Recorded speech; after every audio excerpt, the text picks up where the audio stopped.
Hello, hello, hello, everyone. Welcome to the Coaching Corner. It's me, Jamila, aka the IEP Coach. It's my favorite day of the week. It's Tuesday. We go live every Tuesday at 6:30 p.m. Eastern Standard Time. Every single Tuesday, unless I tell you otherwise. So, welcome, everybody. Welcome. Now, before we get started, make sure you share out this live with at least, I want to say at least 5 to 10 people. So as I'm telling you to share out the live, I'm sharing out the live as well. So I want you to share it out. And those of you, as you're coming in, make sure you let me know in the chat where you are tuning in from. Let me know where you are tuning in from. All right. All right. So I'm sharing this out. And it's snowing again here in Philly. It snowed again, but it wasn't bad. It wasn't too bad. I still went out to the gym, so I'm proud of myself. I'm doing good. I'm very proud of myself. Um, so yes, definitely share out this live. Let me share it out on my page. Share out. Tune in now. All right, I shared it, and let me just make sure that you can. Let me see. Okay, good. I'm good. So, hello. So, those of you who are new to the IEP Coach, I am Jamila, aka the IEP Coach.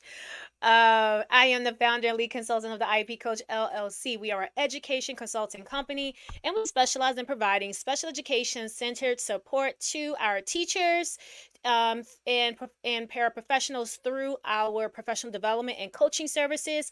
We support parents with understanding the special education and IEP processes, as well as understanding 504 plans through our parent workshops.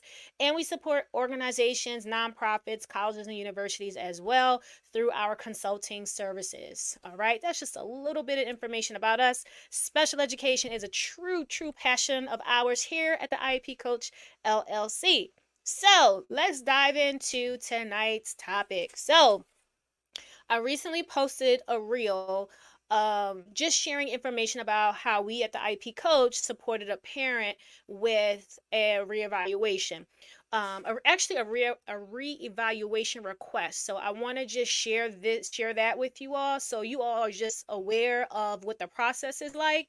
And if you need to do a reevaluation request for your child, you have the tools and the information on how to do it. Okay, so that's what we're gonna focus on tonight. Overwhelmed to organize. You just made me laugh.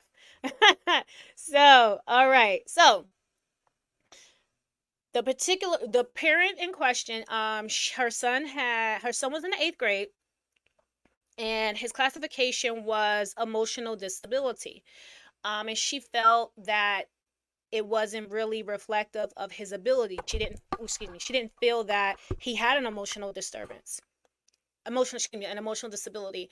And myself, as well as his counselor that he had, we felt the same way. Like, even when I met him, I'm just like, I've been an emotional support teacher before, so I've had students who've had the emotional disability classification, even though no two students are the same. But the behaviors he exhibited was nothing like a student that had an emotional disturbance. More of a student who may have a classification of OHI, other health impairment, who may have ADHD or ADD. That's what his behaviors were showing. And so, and she also knew that, he's going to high school. I don't want him going to high school with, that classification. Okay, we're tuning in from Brooklyn. All right, Brooklyn. She was just like, I don't want him having that classification. And I understand, because when and I'm just going to tell parents, and just teachers, when you get a student's information and you see certain classifications, sometimes you do get preconceived notions. Like, if you see a student who has emotional disturbance, you may assume like, oh my gosh, they're going to tear up my room. Oh my gosh, they're going to have meltdowns all the time. They're going to do this. You already get preconceived notions. And she knew going into high school that may happen to her son.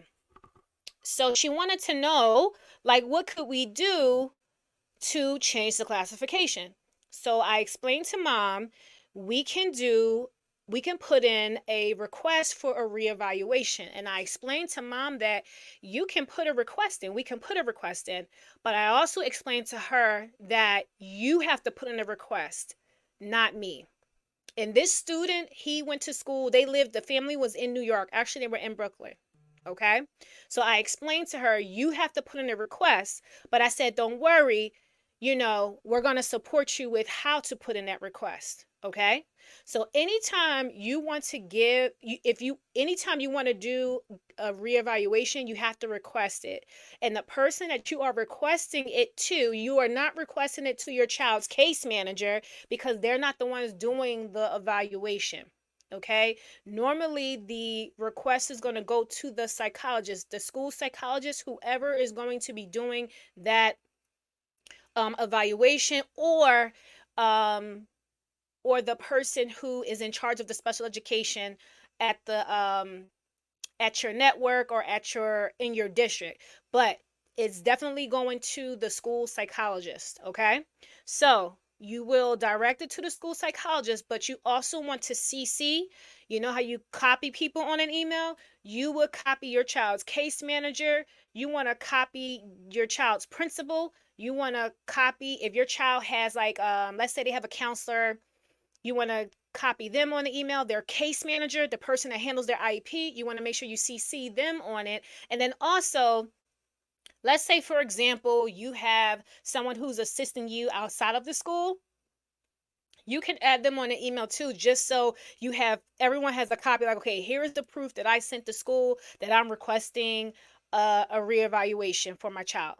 Now, in your request is basically just a letter stating that you want a request for your child and why you want that request. Okay. So when you are requesting the reevaluation, of course, you want to say hello. You say, my name is, okay, for me, my name is Jamila Bashir. I am the parent of. State your child's full name and also include your child's student identification number, because that helps the psychologist to then look your child's information up. Okay, so that way they can see your child's information. All right. And then you can say, I am requesting a reevaluation because, explain why. Why do you want that reevaluation? Okay. And then you give, if you have any further, give your reasons and everything. And then if you have any further questions, or you need any more information from me, my contact information is, give your phone number and give your email, so that way they can contact you. Okay. And then when you send it, you should get a response, an email back saying received, or date received. Somebody's going to email you back to say received or something like that, and they're going to CC the people at your child's school. Okay, so that's that part. All right, now you put in their request. Now they may give you pushback. Okay, they may say, oh, your child's not due for a reevaluation yet, because normally a child gets a reevaluation every 3 years. Okay, so normally every 3 years, your child that has an IEP gets a reevaluation. Now, any time in between that, you got to request it. Okay, if a child has an intellectual disability, they get a reevaluation every 2 years. All right, so sometimes they may give you pushback for your request. And then, oh, one more thing, I'm sorry. In your request, you want to say you want a full scale reevaluation, meaning you want a reevaluation with all new testing, full scale. You want your child to get tested on everything to show that there are no deficits, okay? Or just to see where are they currently, okay? Because sometimes, your child may not have had new testing for years. In this case, this particular student, he was in the 8th grade. He hadn't had any new testing, I want to say, since 2nd grade. It was either 2nd or 1st grade. He's in 8th grade now. Why are we still utilizing and looking at old data when he was in primary grades, and this boy's going to go to high school? He's getting ready to go to high school. Okay, so you want to make sure that your child has updated information. Now, some schools may give you pushback to say, oh, we only do new testing every 6 years, because some schools do that. They only do new testing every 6 years. They will see to make sure that your child is continuously making progress. But some schools will say, oh, we don't do new testing. We only do new testing every 6 years. Because some schools and districts will say that. They'll give you pushback.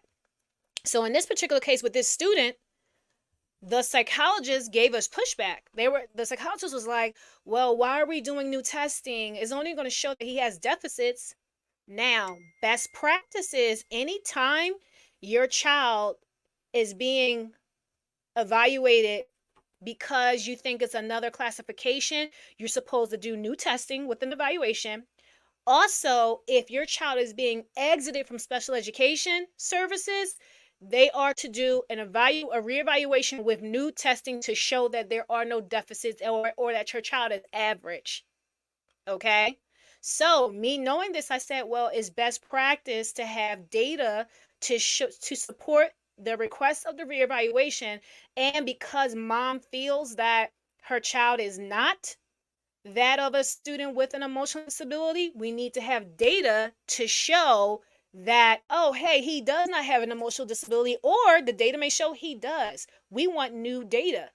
His old data is from when he was in first grade. He's in 8th grade now. It's super old. Okay? So she was giving us pushback. So we communicated with the special education. So let me back up. So after you send your request, they may give you pushback, and then parents, you push back. Okay? Stand firm in what you're requesting, because you're requesting it for a reason. So then after they grant you the request, they're going to give you some paperwork to fill out, or they may call you and then do an interview with you over the phone, because they're going to ask you questions about your child's birth. How were they as babies? Did they reach their milestone? They're going to ask you a lot of questions. They're going to send information to the school, the teacher, the guidance counselor. If their child has any counseling or something, they're going to send information to the school and for the teachers to complete, because they want to get information about your child. And then they will do their testing that they do. So they'll do a Woodcock, Johnson, Key Math. They'll do a Bree. They'll do their different tests, and then they will put all the results and all of their findings into a report, which is it's the reevaluation report, the final one. Okay, then a new IEP has to be done based off that new reevaluation, and the new IEP has to include the information from that reevaluation. Okay. And then prior to when you get the final reevaluation, the psychologist should go over the results with you prior to the IEP meeting. So prior to you coming to the IEP meeting that's going to include the new information, the psychologist should have already gone through that report with you, talking about the findings, the recommendations, etc. Okay? So that's basically like the process. And when it comes to doing a reevaluation, you get a certain amount of time to do it. So like an IEP, you get 30 days to do an IEP. You get, for initial evaluation, you get about 60 days to do the evaluation, and you get the same amount of time to do the reevaluation. So I don't want you to think that, oh, it's going to come super quick. It takes time. Okay? Because the psychologist has to do an array of different tests. Okay. Now, in the example that I gave in my reel, we got pushback, and then we pushed back, and then the psychologist that we were working with she was like kind of refusing to do the reevaluation. And that's why you have to be firm in what it is that you're requesting and why you're requesting it, because it's not going to always be a smooth, I'll say, journey to getting that reevaluation, because you have schools that will give you pushback because they don't want to do it. And it's not like, oh, I don't want to do it because I don't feel like it. It's like, oh, we have all these students that have to get an initial evaluation. We don't have time to do the reevaluation. But always think about your child, your student, and do what's right for them. Okay. And in this case, that's exactly what we had to do for the mom. We supported her. We supported her with her request, wording the request, putting it in, everything that she needed, everything that we needed to do. Okay. So I'm not going to tell you what happened in this with this student, because I'm going to have you watch part 3 of our reel. We're going to be posting it tomorrow so you can see what happens with this student. Okay? Because I told you the psychologist was like refusing to like put in the request, to accept our request. And then also, you know what else she did? She told on us.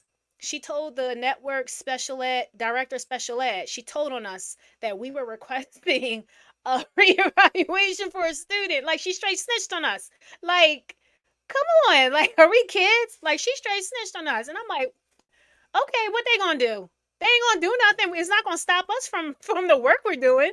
So definitely tune into our social media tomorrow. I want to say around 2:30 p.m. Eastern Standard Time. Tune in, because we're going to drop part 3, so that way you know what happened with this particular student. In the meantime, I will have some freebies to give out. So I'm going to drop the link in our chat, in the comments. So definitely go to this link to get some freebies. And I'm sharing it on our Instagram as well. Go to that link so that way you can collect your freebies. And if you have any questions or you have topics that you want us to cover, definitely DM us. You can DM us. We're very responsive. You can email us. We email you right back. Like, definitely, let us know if you have particular topics you want us to cover, even if you got questions. We will, respond back to you. You can even put your questions here on the live. We can answer your question on the live. Some people will put a question on our content. You can definitely do that. Okay. What are the freebies? So yes. So we got something for teachers. We got something for parents. We got something for educational leaders. So for our parents, we have some tips to prepare for your IEP meeting, because that is so, so important. That's one of the biggest things parents ask us all the time. What do I need to do for my child's IEP? Like, how do I prepare? We have a resource for you.